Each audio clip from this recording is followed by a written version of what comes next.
Angin berembus lembut menyapu pepohonan, dan di kejauhan, suara adzan mulai berkumandang dari menara masjid tua yang berdiri kokoh di tengah pemukiman. Suara itu menjadi panggilan yang akrab di telinga penduduk desa, mengajak mereka untuk meninggalkan kesibukan dan datang menunaikan sholat berjamaah. Di antara masyarakat desa, ada seorang wanita yang namanya begitu dihormati. Dialah Bu Hajah, seorang perempuan paruh baya dengan penampilan yang selalu terlihat anggun. Setiap kali melangkah keluar rumah, ia mengenakan gamis panjang berwarna lembut dan jilbab yang tertata rapi menutupi tubuhnya. Wajahnya putih bersih, memperlihatkan kesan berwibawa yang semakin menambah penghormatan orang-orang terhadapnya. Bu Hajah bukan orang sembarangan. Ia adalah istri dari seorang tokoh agama yang disegani. Suaminya, seorang ustaz yang sering diundang mengisi ceramah, menjadi rujukan masyarakat dalam berbagai persoalan agama. Sebagai seorang istri, Bu Hajah sering terlihat mendampingi suaminya dalam acara keagamaan. Duduk di barisan depan bersama ibu-ibu lainnya, mendengarkan ceramah dengan sikap tenang dan penuh wibawa. Ia selalu menjadi contoh bagaimana seorang wanita harus berperilaku, membawa diri dengan anggun dan terlihat taat dalam beribadah. Di pengajian, ia selalu hadir lebih awal, menyimak dengan saksama setiap kajian yang disampaikan. Ia tak pernah melewatkan kesempatan untuk mengingatkan ibu-ibu lain agar lebih rajin beribadah, menjaga akhlak, dan mendidik anak-anak mereka dengan baik. Setiap perkataannya didengar, setiap nasihatnya diikuti. Tak sedikit yang merasa segan kepadanya, takut jika tidak sesuai dengan standar yang Bu Hajah tetapkan dalam hatinya. Namun, tidak semua orang mengenalnya dengan baik. Tidak semua melihat Bu Hajah seperti yang terlihat di mata masyarakat. Karena di balik penampilan yang tampak santun dan anggun, ada sisi lain dalam dirinya yang tak banyak diketahui orang. Bu Hajah adalah sosok yang sulit menerima kekurangan orang lain. Ia mudah merasa dirinya lebih tinggi dibandingkan mereka yang hidup dalam keterbatasan. Baginya, tidak semua orang pantas berada di tempat yang sama dengannya, terutama mereka yang miskin, mereka yang tak berpendidikan, dan yang paling ia benci adalah anak-anak yatim yang selalu dianggapnya sebagai beban bagi masyarakat. Di antara anak-anak yatim yang sering terlihat di sekitar masjid, ada satu bocah yang selalu menarik perhatiannya. Seorang anak lelaki bernama Ilham. Ilham adalah seorang bocah 10 tahun dengan tubuh kurus dan kulit yang sedikit gelap karena sering bermain di luar. Pakaiannya selalu tampak lusuh, celananya sedikit kebesaran dan kaosnya sudah terlihat pudar warnanya. Meskipun begitu, ia selalu datang ke masjid dengan wajah penuh semangat. Sejak kecil, Ilham sudah kehilangan ayahnya.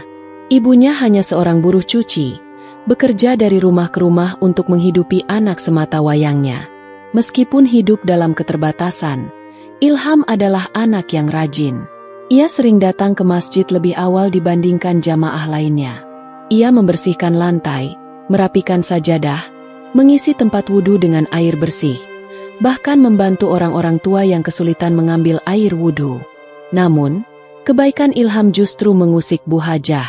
Baginya, anak itu terlalu sering berkeliaran di masjid, seolah ingin menarik perhatian dan mencari belas kasihan dari orang-orang. Setiap kali melihat Ilham, ada rasa tak suka yang muncul dalam dirinya. Ia merasa anak itu mengganggu ketenangan ibadahnya. Suatu sore, setelah pengajian selesai, Bu Hajah berjalan menuju halaman masjid. Langkahnya dihentikan ketika matanya menangkap sosok kecil yang sedang menyapu lantai dengan tekun.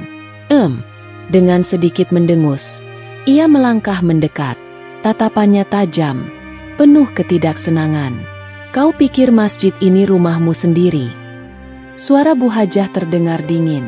Ilham yang sedang menyapu lantai mendongak dengan cepat. Ia terkejut, tak menyangka akan mendapat teguran. Tangannya refleks menggenggam erat gagang sapu. "Maaf Bu Hajah, saya hanya ingin membersihkan lantainya." Suaranya lirih, hampir berbisik. Bu Hajah melipat tangan di depan dadanya. "Siapa yang menyuruhmu? Jangan terlalu sering di sini. Kau mengganggu." Ilham menunduk, lalu perlahan mengangguk. Tak ingin membuat Bu Hajah semakin marah, ia pun segera mengangkat sapunya dan beranjak pergi dengan langkah kecil. Namun dalam hatinya, ia bertanya-tanya, mengapa Bu Hajah begitu tidak menyukainya? Apa salahnya datang ke masjid? Apa salahnya membantu menjaga kebersihan rumah Allah? Hari-hari berlalu, dan sikap Bu Hajah terhadap Ilham tak berubah. Jika ia melihat bocah itu di masjid, raut wajahnya selalu berubah masam. Jika ia mendengar suaranya, bibirnya akan mengerucut seolah tak senang. Jika ia melihat orang-orang memberi makanan kepada Ilham, hatinya akan mendidih, merasa anak itu hanya berpura-pura agar dikasihani. Namun meskipun begitu, Ilham tetap datang ke masjid seperti biasa. Ia tetap membantu membersihkan lantai, tetap berusaha tersenyum pada siapapun yang ia temui. Ia tidak peduli dengan tatapan sinis Bu Hajah. Baginya, masjid adalah tempatnya berlindung, tempat di mana ia merasa dekat dengan ayahnya yang telah tiada, tempat di mana hatinya merasa lebih tenang. Malam itu, seperti biasa, Ilham kembali ke masjid untuk menunaikan sholat Isya berjamaah. Langit gelap tak berbintang, udara sedikit dingin, dan suasana di dalam masjid terasa damai. Jamaah mulai berdatangan, mengambil tempat mereka masing-masing. Ilham memilih saf belakang, berdiri di antara jamaah lain dengan tangan kecilnya yang bersedekap di dada. Tak lama kemudian, Bu Hajah tiba di masjid. Seperti biasa, ia melangkah masuk dengan anggun, memilih tempat di saf perempuan, lalu meluruskan mukena putihnya yang panjang. Ketika adzan berkumandang, suasana semakin khusyuk. Para jamaah berdiri, meluruskan saf mereka, lalu imam mulai mengucapkan takbiratul ihram. Solat pun dimulai. Di luar masjid, angin berembus lebih kencang dari biasanya. Malam itu membawa awal dari sesuatu yang tak terduga. Malam itu, solat Isya di masjid kecil desa berlangsung dengan hikmat. Para jamaah berdiri dalam saf yang rapat, mengikuti gerakan imam dengan penuh ketundukan. Di antara mereka, di saf belakang, Ilham berdiri dengan tenang. Matanya terpejam, hatinya khusyuk dalam doa. Namun, tidak semua yang hadir malam itu memiliki hati yang lapang.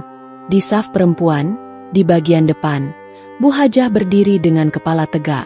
Tatapan matanya sesekali melirik ke arah jamaah laki-laki, lalu berhenti pada sosok kecil yang begitu dikenalnya.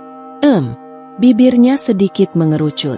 Ada ketidaksukaan yang sulit disembunyikan. Ketika solat selesai dan doa bersama dipanjatkan, para jamaah mulai bergegas meninggalkan masjid. Beberapa orang tua berbincang di serambi, sementara anak-anak kecil berlarian di halaman. Ilham tidak langsung pulang. Ia mengambil sapu yang disandarkan di sudut, lalu mulai membersihkan lantai masjid. Ia mengerjakan tugas itu dengan penuh ketelitian, memastikan tidak ada debu yang tertinggal di atas sajadah. Dari jauh, Bu Hajah mengamati. Kenapa bocah itu selalu ada di sini? Gumamnya pelan. Ia melangkah mendekat dengan gerakan anggun. Jilbab panjangnya sedikit berkibar terkena hembusan angin. Di wajahnya tidak ada senyum, hanya tatapan dingin yang sulit diartikan. Ilham, panggilnya. Bocah itu berhenti menyapu dan menoleh. Iya, Bu Hajah. Masjid ini bukan rumahmu. Kau tidak perlu selalu ada di sini. Ilham menelan ludah, sedikit bingung dengan perkataan itu. Ia menundukkan kepala, tidak berani membalas tatapan Bu Hajah. Saya hanya ingin membantu, Bu. Jawabnya pelan. Bu Hajah mendengus kecil. Kalau bukan karena belas kasihan orang-orang, kau bahkan tidak pantas ada di sini, katanya dengan suara rendah namun menusuk. Kata-kata itu seperti belati yang menancap di hati Ilham. Tapi bocah itu tetap diam. Ia tidak ingin membantah. Tanpa berkata apa-apa lagi, Bu Hajah berbalik dan melangkah pergi. Namun dalam hatinya, kebenciannya pada Ilham semakin bertambah. Hari-hari berikutnya, kebencian itu semakin jelas terlihat. Jika melihat Ilham duduk di teras masjid, Bu Hajah akan mengabaikannya seolah bocah itu tidak ada. Jika Ilham sedang membersihkan tempat wudhu, ia akan menggelengkan kepala dan berbisik kepada ibu-ibu lainnya, mengomentari bagaimana anak itu terlalu sering berkeliaran di masjid. Anak itu hanya ingin menarik simpati, katanya suatu hari saat berbicara dengan seorang tetangganya. Tetangganya hanya tersenyum tipis. Tapi dia rajin, Bu Hajah. Dia selalu membersihkan masjid tanpa disuruh. Bu Hajah mendengus. Rajin atau pura-pura rajin? Aku tak suka anak seperti itu. Masjid ini bukan tempat bagi anak miskin yang hanya mengharap belas kasihan. Perkataannya membuat tetangganya terdiam. Tak ingin berdebat, ia hanya mengangguk dan tersenyum kecil. Sementara itu, Ilham tetap seperti biasa. Ia tetap datang ke masjid, tetap membantu membersihkan, tetap menyapa setiap orang dengan sopan. Baginya, masjid adalah tempat yang nyaman, tempat di mana ia bisa merasa lebih dekat dengan Allah dan mengenang ayahnya yang telah tiada. Namun, semakin sering ia datang, semakin besar ketidaksukaan yang terpancar dari wajah Bu Hajah. Suatu sore, Ilham datang ke masjid lebih awal untuk membantu membersihkan halaman. Ia membawa ember kecil, mengisinya dengan air, lalu mulai menyiram lantai yang berdebu. Dari dalam masjid, Bu Hajah yang baru saja selesai sholat melihat pemandangan itu. Rasa kesal muncul dalam dirinya. Ia melangkah keluar dengan gerakan tegas. "Ilham!" Suaranya memanggil dengan tajam. Bocah itu langsung menoleh. "Iya, Bu Hajah." "Kenapa kau selalu sibuk di sini?" tanyanya dengan nada ketus. Ilham mengangkat embernya sedikit. "Saya hanya ingin membantu membersihkan, Bu. Masjid ini sudah ada yang membersihkan. Tidak perlu kau repot-repot." "Tapi saya ikhlas, Bu Hajah." Bu Hajah mendengus kecil. "Ikhlas?" Ia tertawa dingin. "Kau hanya ingin orang-orang merasa kasihan padamu, kan?" Ilham terdiam. Matanya berkedip beberapa kali, mencoba memahami maksud perkataan itu. "Saya tidak ingin dikasihani, Bu. Saya hanya ingin membantu," jawabnya akhirnya, dengan suara yang sangat pelan. Bu Hajah menatapnya tajam, lalu tanpa berkata apa-apa lagi, ia berbalik dan masuk kembali ke dalam masjid. Namun, sejak hari itu, kebenciannya pada Ilham semakin menjadi. Ia mulai menghasut ibu-ibu lainnya, mengatakan bahwa Ilham terlalu sering berada di masjid, bahwa anak itu tidak tahu batasan, bahwa mungkin sebaiknya ia dilarang datang agar tidak menjadi kebiasaan buruk bagi anak-anak lain. Beberapa orang setuju, beberapa ragu, tapi tidak ada yang berani menentang Bu Hajah. Di mata masyarakat, ia tetap sosok yang dihormati. Di mata Ilham, ia tetap Bu Hajah yang tak pernah menyukai kehadirannya. Dan tanpa disadari siapapun, kebencian itu perlahan mulai mengarah pada sesuatu yang lebih besar. Sesuatu yang akan mengguncang desa kecil itu. Malam itu, langit gelap tanpa bintang. Udara terasa lebih dingin dari biasanya, seolah membawa pertanda akan sesuatu yang tak biasa. Masjid desa sudah mulai dipenuhi oleh jamaah yang datang untuk menunaikan sholat Isya. Suara azan baru saja selesai berkumandang, menggema di antara rumah-rumah penduduk yang mulai meredupkan lampu. Ilham datang seperti biasa, mengenakan baju koko lusuh dan sarung yang sedikit kebesaran. Wajahnya tampak tenang, meskipun hatinya tak bisa mengabaikan rasa aneh yang menyelimutinya sejak sore tadi. Ia melangkah perlahan ke dalam masjid, mengambil air wudhu dengan tenang, lalu masuk dan memilih tempat di saf belakang. Jamaah terus berdatangan. Masjid semakin penuh, suasananya semakin khusyuk. Beberapa anak sebaya Ilham juga berdiri di saf belakang, tersenyum kecil ke arahnya sebelum kembali merapatkan barisan. Di saf perempuan, Bu Hajah duduk dengan anggun, seperti biasa.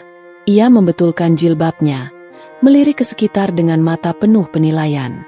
Pandangannya akhirnya jatuh pada Ilham yang berdiri di saf laki-laki, dan hatinya kembali diselimuti rasa tak suka. "Kau lagi, selalu ada di sini," gumamnya dalam hati, kesal. Tak lama kemudian, imam melangkah maju. Suara takbiratul ihram berkumandang. Allahu Akbar. Semua jamaah mengangkat tangan dan mulai menunaikan sholat. Suasana menjadi hening.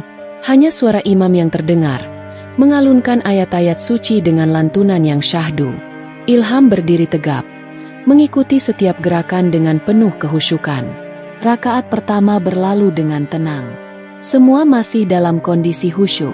Namun di rakaat kedua, sesuatu terjadi. Ketika semua jamaah bersujud, Ilham yang berada di saf belakang menempelkan dahinya ke lantai dengan penuh ketundukan. Namun entah bagaimana, Posisi sujudnya ternyata terlalu dekat dengan bagian belakang saf perempuan. Dan di sanalah Bu Hajah berada. Dalam sujudnya, tanpa sadar Ilham sedikit bergerak maju, hingga bagian kepalanya hampir menyentuh tempat Bu Hajah bersujud. Bu Hajah yang masih dalam posisi sujud menyadari kehadiran Ilham di dekatnya. Hatinya mendidih. Anak ini benar-benar tidak tahu aturan. Pikirnya penuh emosi.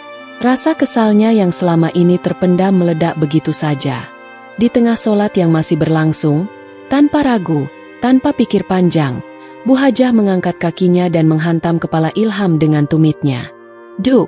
Sebuah suara keras terdengar, memecah keheningan malam. Ilham tersentak. Tubuh kecilnya terdorong ke depan. Tangannya sedikit gemetar menahan rasa sakit yang tiba-tiba menyerang kepalanya. Tapi ia tetap diam. Rasa nyeri menjalar dari ubun-ubunnya. Namun ia tak berani bergerak.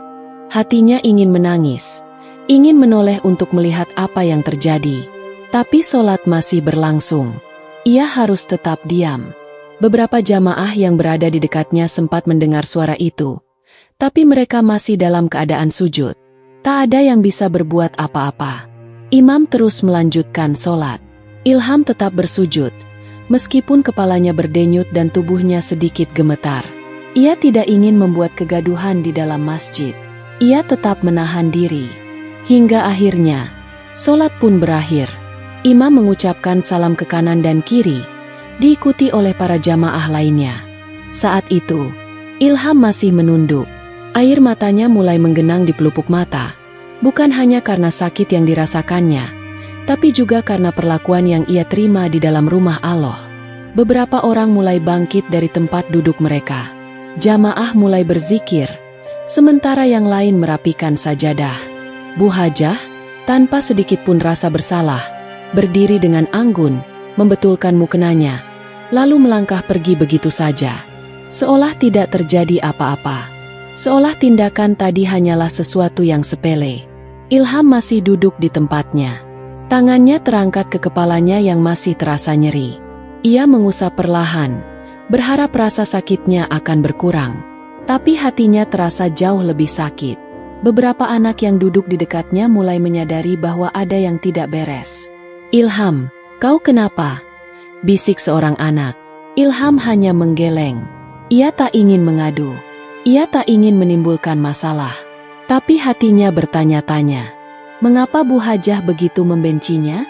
Mengapa seorang yang dihormati di desa ini tega melakukan hal itu kepadanya?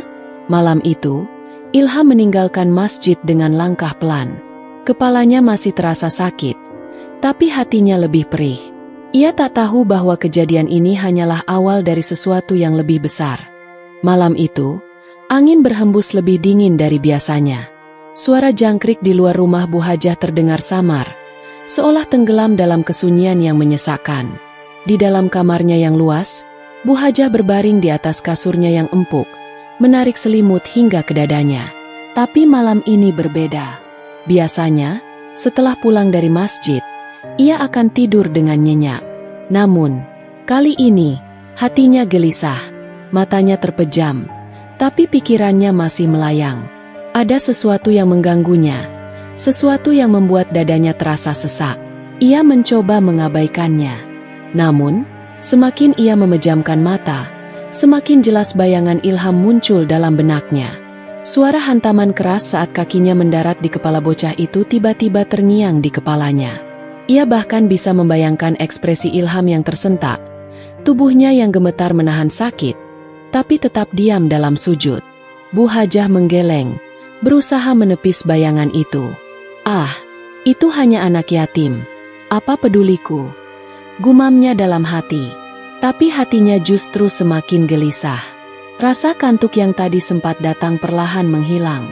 Kepalanya mulai terasa berat. Seolah ada beban tak terlihat yang menindihnya. Ia berusaha berguling ke samping, menarik napas panjang untuk menenangkan dirinya. Tapi begitu matanya benar-benar terpejam, semuanya berubah. Dalam mimpinya, ia berdiri di dalam masjid. Tapi masjid ini berbeda. Tidak ada jamaah. Tidak ada suara lantunan ayat suci. Tidak ada cahaya lampu yang menerangi. Yang ada hanya kegelapan. Ia berdiri di tengah ruang sholat yang kosong. Jilbab panjangnya berkibar pelan terkena angin yang entah dari mana datangnya. Jantungnya berdegup kencang. Ia mencoba melangkah, tapi suara langkahnya bergema panjang, seolah-olah ia berada dalam ruangan yang jauh lebih besar daripada masjid yang ia kenal. Tiba-tiba, dari kejauhan, ia melihat seseorang berdiri. Sosok kecil, bocah laki-laki. Bu Hajah menyipitkan mata, mencoba mengenali wajahnya. Perlahan, bocah itu melangkah maju. Langkahnya ringan, hampir seperti melayang. Semakin dekat, semakin jelas wajahnya terlihat. Dan saat Bu Hajah benar-benar bisa melihat wajah bocah itu, darahnya membeku. Tapi ada sesuatu yang aneh. Matanya kosong, wajahnya pucat, dan yang paling mengerikan, tangannya memegang kepalanya sendiri. Kepala kecil itu berdarah, persis di tempat di mana Bu Hajah telah menginjaknya. Bu Hajah ingin berteriak, tapi suaranya tertahan di tenggorokan. Ia ingin berlari, tapi kakinya seakan terpaku di tempat. Bocah itu terus mendekat. Wajahnya tetap kosong, tak menunjukkan emosi apapun. Darah segar masih menetes dari kepalanya, jatuh ke lantai masjid yang dingin. Dan kemudian, ia berbicara. Suara kecilnya terdengar pelan, tapi menusuk hingga ke tulang. Bu Hajah, kenapa? Tubuh Bu Hajah mulai gemetar. Ia mundur selangkah, tapi masjid di sekitarnya terasa semakin gelap. Tidak, bukan salahku. Suaranya bergetar. Ilham tetap menatapnya. Kenapa? Bu Hajah terengah-engah. Nafasnya berat. Ia merasakan dingin yang menusuk, seperti ada sesuatu yang menekan dadanya. Aku tidak sengaja. Tapi kata-katanya terdengar lemah. Ilham masih berdiri di sana, tidak bergerak. Dan kemudian, tanpa peringatan, ruangan tiba-tiba berputar. Lantai masjid terasa amblas. Udara menjadi lebih dingin, lebih berat. Bu Hajah jatuh berlutut. Kepalanya berdenyut. Suara Ilham semakin bergema di telinganya. Kenapa, Bu Hajah? Suaranya semakin lama semakin dekat. Bu Hajah menutup telinganya, berusaha menyingkirkan suara itu. Tapi suara itu tidak menghilang. Ia memejamkan mata erat-erat, berharap semuanya menghilang. Berharap ini hanyalah mimpi buruk yang bisa ia lupakan begitu bangun nanti. Tapi saat ia membuka matanya, Ilham sudah berdiri tepat di depannya. Dan bocah itu tersenyum. Senyuman yang tidak seharusnya ada di wajah seorang anak. Senyuman yang dingin. Senyuman yang mengandung sesuatu yang tidak bisa dijelaskan dengan kata-kata. Dan kemudian, suara terakhir yang terdengar sebelum semuanya menjadi gelap adalah suara Ilham yang berbisik. Allah melihat segalanya. Bu Hajah tersentak bangun. Nafasnya memburu. Tubuhnya basah oleh keringat dingin. Matanya liar menatap sekeliling kamar. Tidak ada Ilham. Tidak ada masjid kosong. Hanya kamarnya yang sunyi. Dan suara detak jantungnya yang berdegup keras. Tapi meskipun semua itu hanyalah mimpi, ia masih bisa merasakan sesuatu yang dingin menjalar di kulitnya. Dan yang lebih buruk lagi, di luar rumah, terdengar suara angin berhembus. Dan di sela-sela suara angin itu, seolah-olah ada suara kecil yang berbisik. Allah melihat segalanya. Pagi itu, matahari bersinar redup di langit desa. Udara terasa lebih dingin dari biasanya, seolah membawa hawa aneh yang tidak biasa. Burung-burung yang biasanya ramai berkicau di pepohonan kini terdengar sunyi. Seakan mereka enggan bersuara di hari itu. Di dalam rumahnya, Bu Hajah terbangun dengan tubuh yang terasa berat. Keringat dingin masih membasahi dahinya sejak mimpi buruk tadi malam. Kepalanya berdenyut hebat, seperti ada sesuatu yang menekan dengan keras dari atas. Ia memijat pelipisnya sambil mengerang pelan. Astagfirullah, kenapa kepalaku sakit sekali? Perlahan, ia mencoba bangkit dari tempat tidurnya. Tapi sesuatu terasa aneh. Saat kakinya menapak lantai, tubuhnya sedikit membungkuk ke depan. Ia berusaha berdiri tegak, tapi ada sesuatu yang menariknya ke bawah. Punggungnya terasa berat, seperti ada beban besar yang menggantung di atasnya, memaksanya untuk menunduk. Dengan langkah gontai, ia berjalan menuju cermin yang tergantung di dinding. Matanya membelalak ketika melihat pantulan dirinya. Tubuhnya benar-benar bungkuk. Jantungnya berdegup kencang. Ini tidak masuk akal. Semalam, tubuhnya masih tegak seperti biasa. Tapi sekarang, mengapa ia tampak seperti wanita tua renta yang lemah? Ini pasti cuma karena tidur yang salah posisi, gumamnya, mencoba menghibur diri. Ia mengusap wajahnya, mencoba berpikir jernih. Tapi rasa sakit di kepalanya semakin menjadi. Seolah ada tangan tak kasat mata yang terus menekan ubun-ubunnya. Bu Hajah mencoba mengabaikannya. Ia berjalan keluar kamar dengan langkah tertatih. Suaminya, Pak Haji, sudah duduk di ruang tamu, membaca kitab seperti biasanya. Ketika melihat istrinya keluar, dahi Pak Haji mengernyit. "Bu, kenapa jalannya seperti itu?" tanyanya heran. Bu Hajah berusaha tersenyum, meskipun bibirnya tampak pucat. "Entahlah, Pak, sepertinya badanku sedikit pegal." Pak Haji menatapnya dengan cermat. Ada sesuatu yang aneh. Bukan hanya cara berjalan istrinya, tapi juga ekspresinya. Bu Hajah yang biasanya tampak anggun dan berwibawa, kini terlihat lemah. Wajahnya kusut, matanya cekung, dan punggungnya membungkuk seolah membawa beban yang tak kasat mata. Tapi Pak Haji tidak banyak bertanya. Ia hanya mengangguk pelan dan kembali pada kitabnya.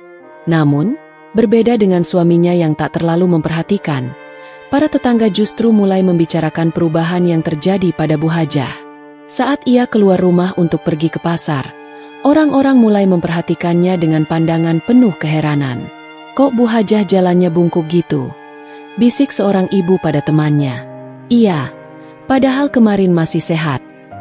"Dia sakit, kali." Bu Hajah mendengar bisik-bisik itu. Matanya melirik tajam ke arah mereka. Tapi perempuan-perempuan itu langsung berpaling, pura-pura tidak melihat. Ia menggerutu dalam hati. Dasar orang-orang sok tahu. Namun, semakin hari, kondisinya semakin memburuk. Setiap langkah yang ia ambil terasa lebih berat. Punggungnya semakin bungkuk, kepalanya semakin sakit. Dan yang lebih mengerikan, setiap kali ia berjalan di luar rumah, ia merasa seperti diawasi.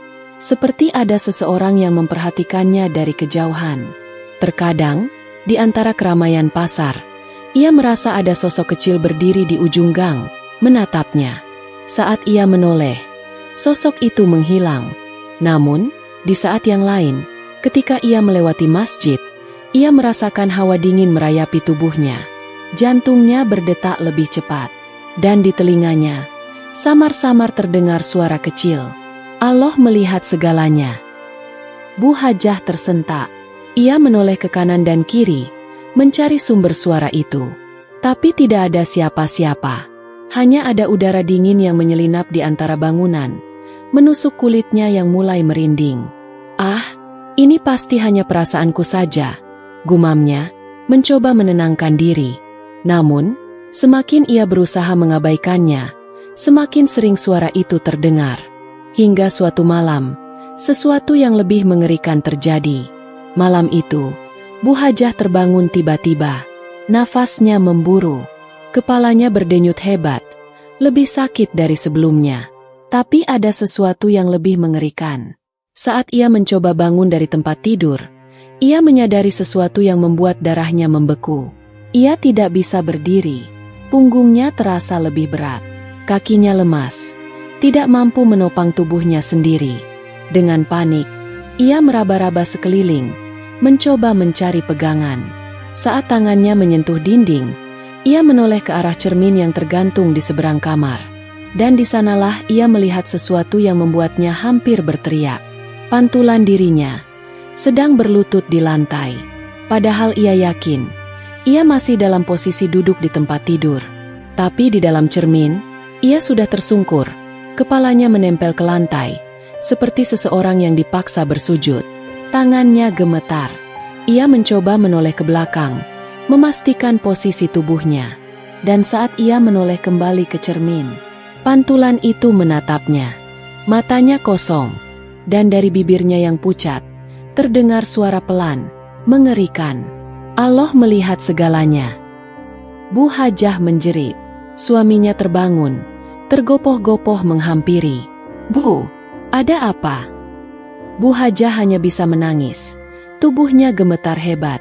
Ia menunjuk ke arah cermin. Tapi saat Pak Haji melihatnya, pantulan itu sudah kembali normal. Hanya bayangan seorang wanita tua yang bungkuk dan ketakutan. Pak Haji mengusap punggung istrinya. Astagfirullah. Bu Hajah, istighfar. Mungkin kau hanya mimpi buruk. Tapi Bu Hajah tahu, ini bukan mimpi. Ini nyata. Dan ia mulai menyadari sesuatu. Azab itu telah datang. Malam itu, udara di desa terasa lebih dingin dari biasanya. Angin berembus pelan, menyusup di celah-celah jendela rumah Bu Hajah, membawa hawa yang membuat bulu kuduk meremang.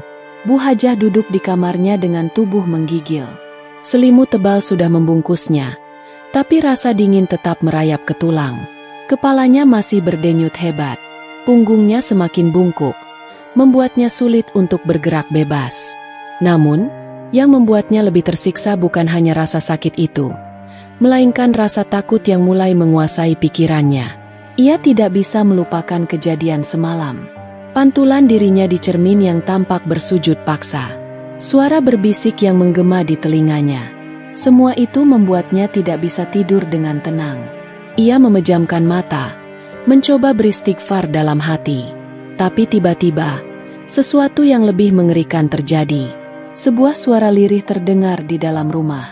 Tangisan anak kecil.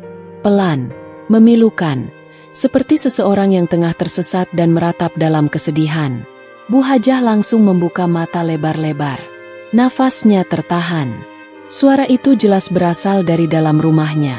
Tapi di rumah ini, tidak ada anak kecil. Pak Haji, yang tengah berbaring di sampingnya, ikut tersadar. Ia mengerutkan dahi dan bangun dari tempat tidur. Bu, kau dengar itu? Bu Hajah tidak menjawab. Ia hanya menggenggam selimut erat-erat. Wajahnya pucat. Pak Haji bangkit dan mengambil senter di meja. Dengan langkah hati-hati, ia keluar kamar, mencoba mencari sumber suara. Bu Hajah ingin menahannya, tapi lidahnya keluh.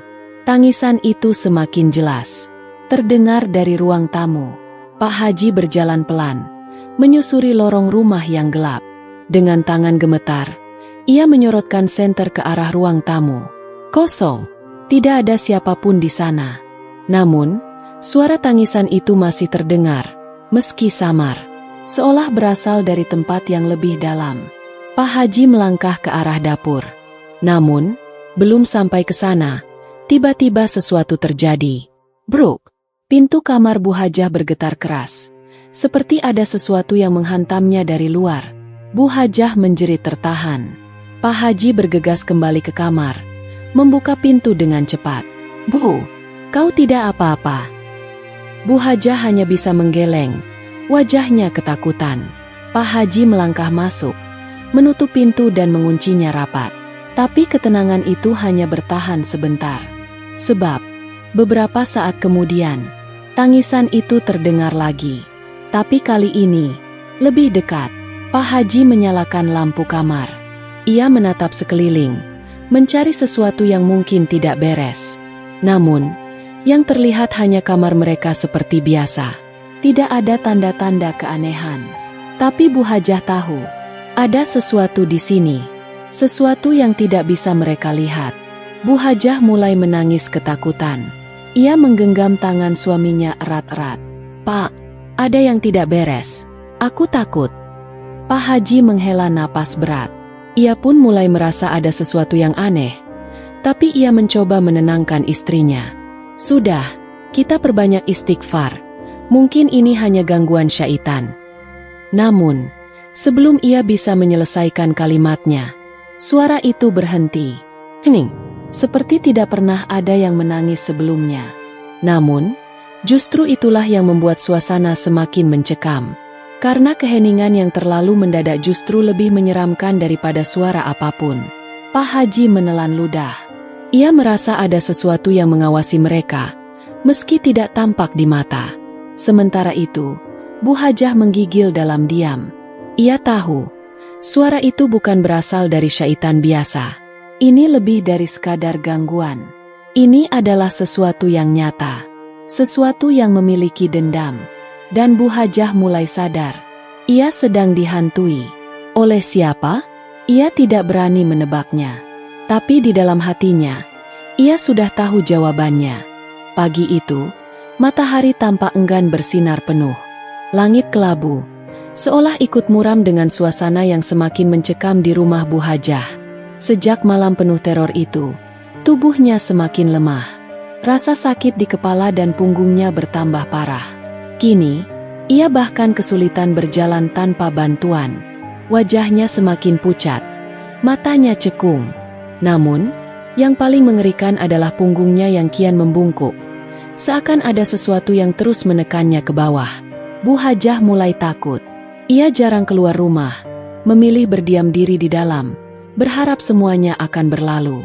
Tapi setiap malam, suara tangisan itu kembali terdengar. Ia tidak bisa tidur nyenyak. Selalu ada perasaan bahwa ia sedang diawasi. Pagi itu, Bu Hajah mencoba bangkit dari tempat tidur dengan susah payah. Tubuhnya terasa berat. Setiap gerakan seperti terseret oleh beban tak kasat mata. Namun, ia mencoba mengabaikannya. Ia memutuskan untuk berwudhu, berharap air bisa menyegarkan tubuhnya yang terasa semakin rapuh. Dengan langkah tertatih, ia berjalan menuju kamar mandi. Tangannya bergetar saat menyalakan keran air. Air mengalir deras, membasahi wajahnya. Namun, tepat saat ia menundukkan kepala untuk membasuh wajah, sesuatu yang mengerikan terjadi. Lehernya terkunci, matanya membelalak, kepalanya tidak bisa diangkat. Ia mencoba menggerakkan lehernya, tapi terasa seperti ada sesuatu yang mengunci tulang-tulangnya di posisi itu. Seperti ada tangan besar yang menekan kepalanya ke bawah dengan kuat. Jantungnya berdegup kencang. Panik. Ia mencoba berteriak, tapi hanya suara serak yang keluar dari tenggorokannya. "Pak, tolong!" Namun, suaranya lemah, tangannya gemetar, mencoba mendorong tubuhnya agar tegak kembali. Tapi semakin ia berusaha, semakin kuat tekanan itu. Seolah ada sesuatu yang memaksanya untuk terus menunduk. Seperti seseorang yang dipaksa untuk bersujud tanpa bisa bangun kembali. Tubuhnya semakin gemetar. Air dari keran masih mengalir deras, membasahi wajahnya, bercampur dengan air mata yang mulai jatuh. "Pak Haji, tolong!" Suaminya yang sedang duduk di ruang tamu langsung tersentak mendengar jeritan itu. Tanpa berpikir panjang, ia berlari ke arah kamar mandi. Saat pintu dibuka, matanya membelalak melihat pemandangan yang ada di depan. Bu Hajah tertekuk dengan posisi membungkuk parah. Wajahnya hampir menyentuh lantai kamar mandi. Lehernya seperti terkunci di posisi itu. Tidak bisa diangkat. Pak Haji segera menghampiri dan mencoba mengangkat tubuh istrinya. "Tahan, Bu. Saya bantu." Tapi anehnya, ia tidak bisa mengangkatnya.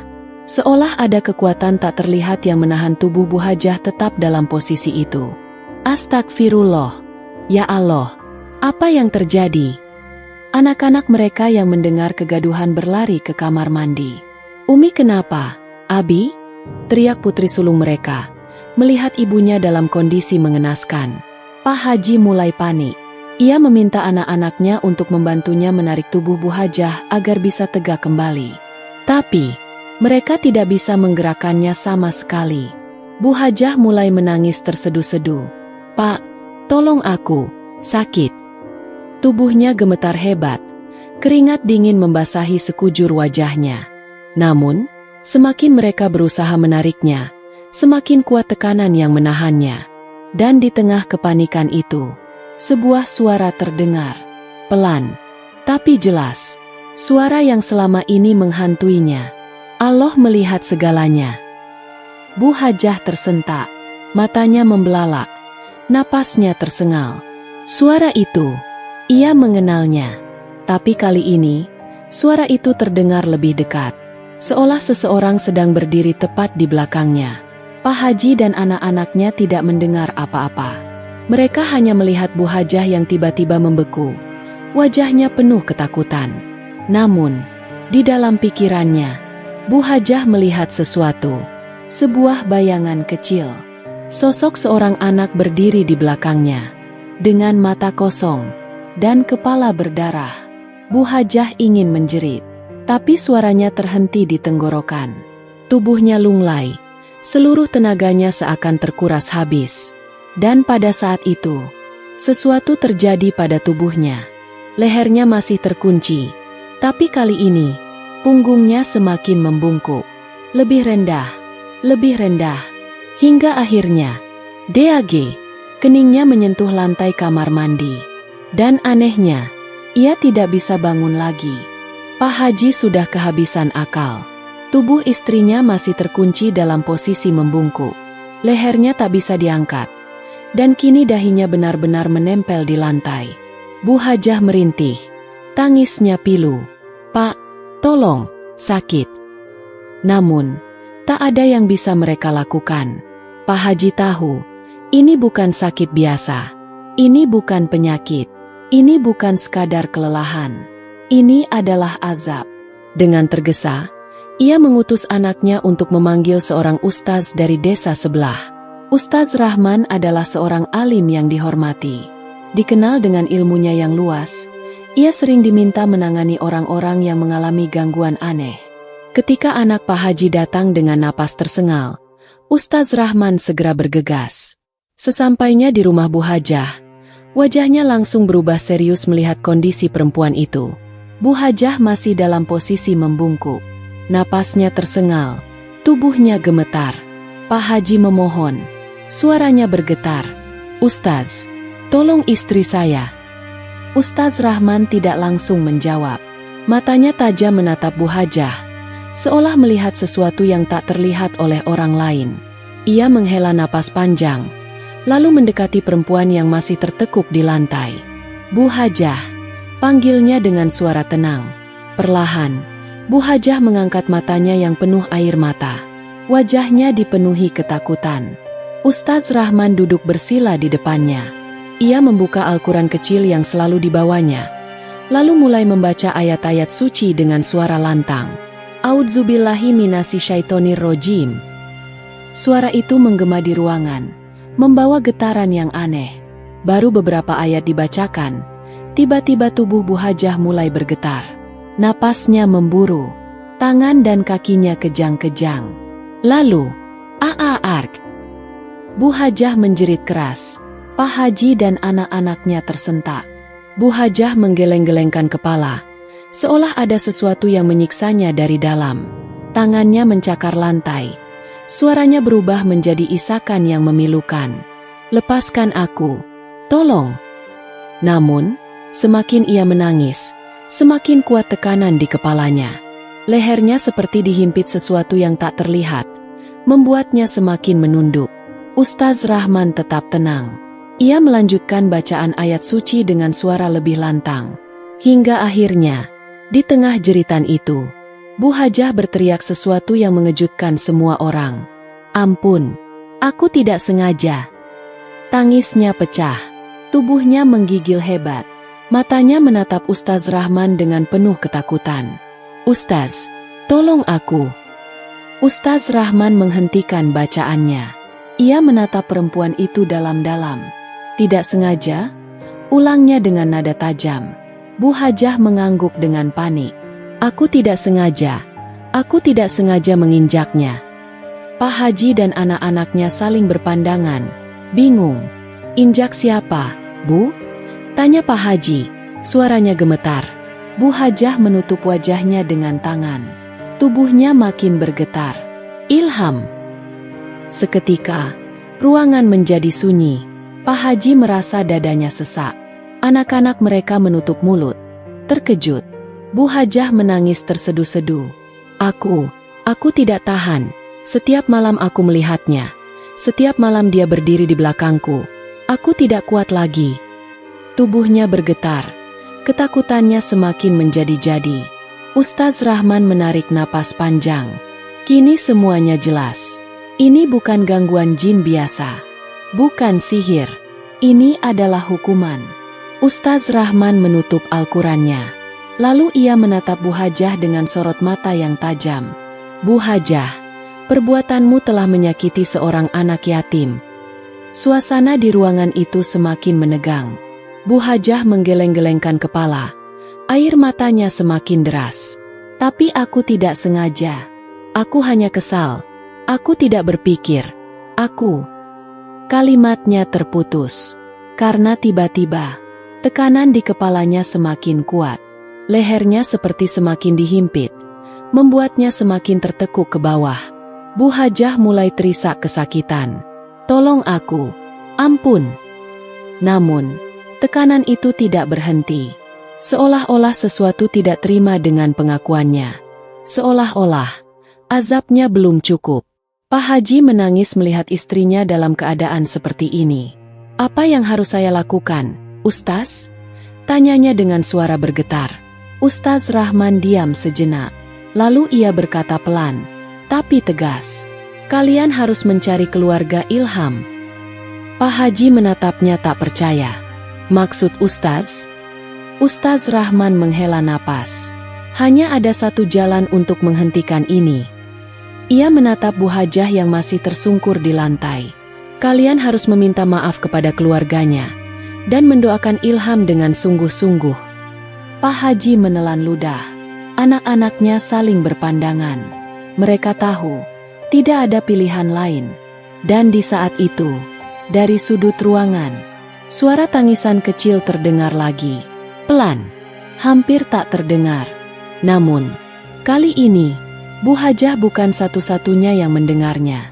Pak Haji dan anak-anaknya juga mendengar suara itu. Mereka tersentak. Ustaz Rahman menoleh ke arah sumber suara. Matanya menyipit. Dan ia tahu, mereka tidak sendiri di ruangan ini. Ruangan itu dipenuhi isak tangis dan tatapan ketakutan. Bu Hajah masih tersungkur di lantai. Tubuhnya kejang-kejang. Napasnya tersengal-sengal. Matanya membelalak. Seolah melihat sesuatu yang tak bisa dilihat orang lain. Aku tidak mau. Jangan bawa aku. Suaranya semakin melemah. Seperti seseorang yang kehilangan tenaga. Pak Haji mendekatinya dengan panik. Istriku, bertahanlah. Namun, tubuh Bu Hajah semakin gemetar. Lehernya masih terkunci. Dahinya masih menempel di lantai dalam posisi sujud. Ustaz Rahman mencoba mendekat, membaca ayat suci dengan suara lantang. Namun, tiba-tiba, buk, seluruh tubuh Bu Hajah menghentak ke lantai dengan keras. Jamaah yang hadir tersentak. Darah menetes dari hidungnya. Tangannya mencengkeram lantai untuk terakhir kalinya. Sebelum akhirnya, tubuhnya diam. Cengik, mencekam. Pak Haji terdiam. Tubuhnya menggigil ketakutan. Anak-anak mereka menangis. Memanggil ibunya berulang kali. Namun, tidak ada jawaban. Bu Hajah tidak lagi bergerak. Ustaz Rahman mendekat. Meraih pergelangan tangannya. Ia meraba nadi di lehernya. Lalu, perlahan, Ustaz Rahman mengangkat wajahnya, menatap Pak Haji dengan sorot mata penuh kesedihan. Innalillahi wa inna ilaihi roji'un. Saat itulah, tangisan pecah di ruangan itu. Pak Haji jatuh terduduk. Anak-anaknya berhamburan menangis. Bu Hajah telah tiada. Dan yang lebih mengerikan, ia meninggal dalam posisi sujud. Namun, ada sesuatu yang janggal. Ketika mereka hendak mengangkat tubuhnya, mereka menyadari sesuatu yang membuat mereka semakin merinding. Leher Bu Hajah tetap terkunci. Kepalanya tak bisa diangkat. Tubuhnya terasa kaku dalam posisi sujud. Seolah ada kekuatan yang tetap menekannya ke bawah. Tak ada yang bisa menggerakkannya. Pak Haji mencoba membalik tubuh istrinya, tapi gagal. Anak-anak mereka ikut membantu, tapi tetap saja, posisi itu tak bisa diubah. Ustaz, ini kenapa? Pak Haji berbisik ketakutan. Ustaz Rahman diam sejenak, sebelum menghela napas panjang. Ini adalah tanda. Katanya pelan. Pak Haji menatapnya dengan mata berkaca-kaca. Tanda? Apa, Ustaz? Ustaz Rahman menatap jasad Bu Hajah dalam-dalam. Lalu ia berkata dengan suara berat. Tanda bahwa ia meninggal dalam keadaan tertunduk dalam dosa. Pak Haji menahan napas. Sementara di sudut ruangan, suara tangisan kecil kembali terdengar. Namun kali ini, suara itu perlahan menghilang, seolah seseorang akhirnya merasa puas dan pergi selamanya. Pemakaman Bu Hajah dilakukan dengan cepat. Kabar tentang kematiannya yang aneh telah menyebar ke seluruh desa, membuat banyak orang datang untuk menyaksikan prosesi pemakamannya. Beberapa warga masih tak percaya. Bu Hajah, wanita yang selama ini dikenal sebagai sosok terpandang, harus menemui ajalnya dengan cara yang begitu mengerikan. Saat jenazahnya hendak dimandikan, mereka menemukan sesuatu yang mengejutkan. Lehernya tetap terkunci. Beberapa orang mencoba menggerakkannya, namun sia-sia. Wajahnya tetap tertunduk, seperti seseorang yang dipaksa terus bersujud. Astagfirullah, bisik salah satu warga yang membantu memandikan jenazah. Ustaz Rahman hanya bisa menghela napas panjang.